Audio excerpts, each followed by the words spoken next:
Now, on to phrase number 2. Now this, to me, is a perfect example and perfect approach of kind of blues guitar soloing mindset.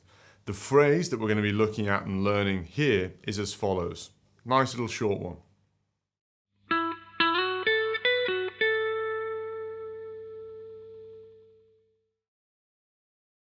And the reason I sort of say or think it's so perfect about that blues guitar mindset is that it is so similar to the way that the solo starts. We've got essentially the same notes, they're just reworked and altered slightly. And specifically, there's some little changes and omissions which leave you in this position where you recognize what's happening because it's sort of similar enough to the first phrase, but it's also different, so it sounds interesting and it creates this really beautiful experience as a listener where you kind of want to then hear the next phrase because there's been a development and you get that sense of movement. Very, very cool.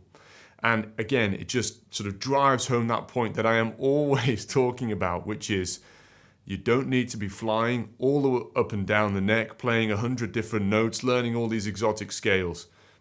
That can help, or that can be cool. But just take some simple notes and focus on reworking them, getting as much mileage from them as possible. It's a brilliant approach. Now, with that in mind, let's have a look at the specific notes that are being played here. We're going to start with our middle finger on the 9th fret this time, on the G string.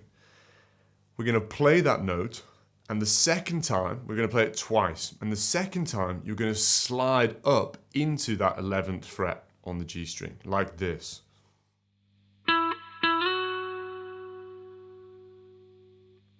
So you play the note, you hit it again, and the second time you slide up.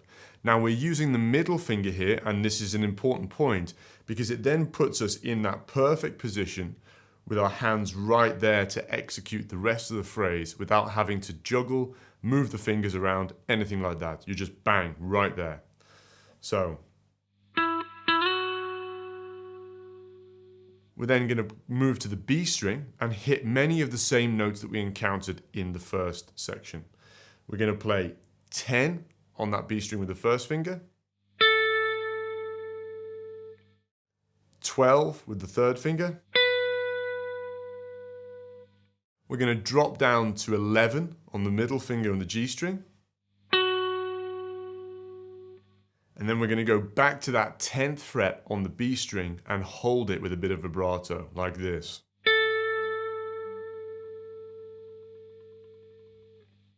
Now that last note is quite important from a sort of theoretical or playing perspective for two reasons. Number one, the first time round, we held that note, but then we finished off by going to the 11th fret on the G string. So the phrase the first time round went something like this. So that 11th fret was the last note you hear. This time, you almost expect to hear the same thing, but it doesn't happen. We stay on that 10th fret. So again, it's playing with these simple ideas which all add up and make a difference to the quality and feel of the solo. The second thing is that note, the 10th fret on the B string, is the note of A. It's the tonic note. So we're hitting that note, and that gives us a sense of resolution. It gives us a sense of finality. I've spoken about this in so many of the different courses in the Blues Club because it's an important point when you're starting out, and even as you advance as a player. Hitting that tonic note makes us feel comfortable. We kind of go back to that tonal home center and it feels like you've come home. It feels like you've been out, you've been on a journey, and you've just opened the front door. Home sweet home. That's the feeling. So it's quite significant that we end on that note and it kind of caps the phrase off. Now, let's put this on the back of the phrase that the initial phrase, and we can see how they fit together and how they differ from one another.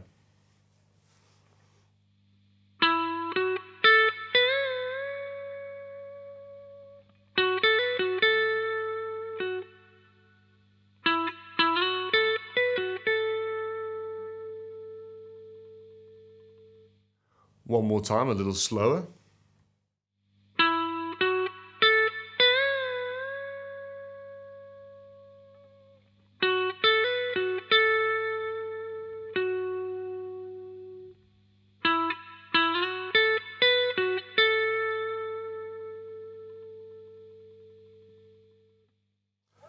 So that's how those two little phrases fit together, and hopefully you can see the similarities and also the subtle changes that give us this sense of movement.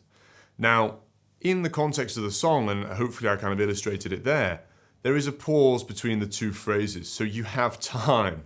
Now that you might think is a benefit as a player. I've got time, I've got space, but sometimes when you're getting started with this stuff, you can get into your own head a little bit and you can start to and either dive into the next phrase too early, or some people sort of develop these almost like kind of little default moves that they do with their hands to just distract themselves or keep their hands busy before they go to the next phrase.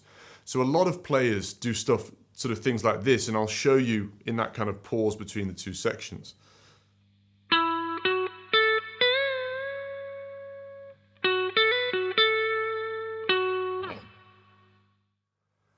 That is something I see all the time, is players doing this kind of slide idea, just to sort of keep their hands busy, and also I think, players like Stevie Ray Vaughan and other blues rock guys do it quite a lot as well.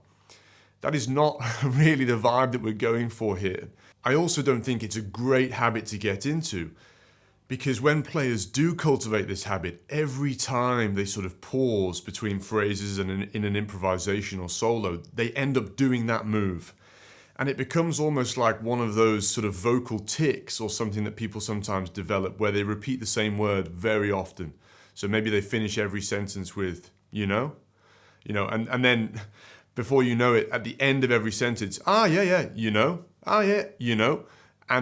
it kind of can detract from what they're saying and the quality of what they're saying, and it just becomes a little distracting if it becomes that extreme, where at the end of every sentence someone is saying the same word, or at the end of every time you play a guitar phrase, you're I'm conscious now of saying you're then hitting that kind of slide idea. So if you can, just keep the hand where it is, and enjoy that moment of peace. Focus on the pausing. You have space, you have time. You don't need to rush. There is not a high technical burden on you here to keep up with the track. In fact, the opposite challenge is true. To make sure you don't enter in too soon, you don't sort of skip ahead of where you need to be, and that you're keeping that kind of slow, restrained style of playing, which is in the song, which is present in the song and in Peter Green's playing. It's a challenge, and we'll talk a little bit more about that and breaking that down when we go through the whole solo and look at the backing track and playing along to that. So before moving on, get comfortable with this new phrase individually, and then walk back and get comfortable with piecing it together with the phrase from the previous video and putting the whole thing together.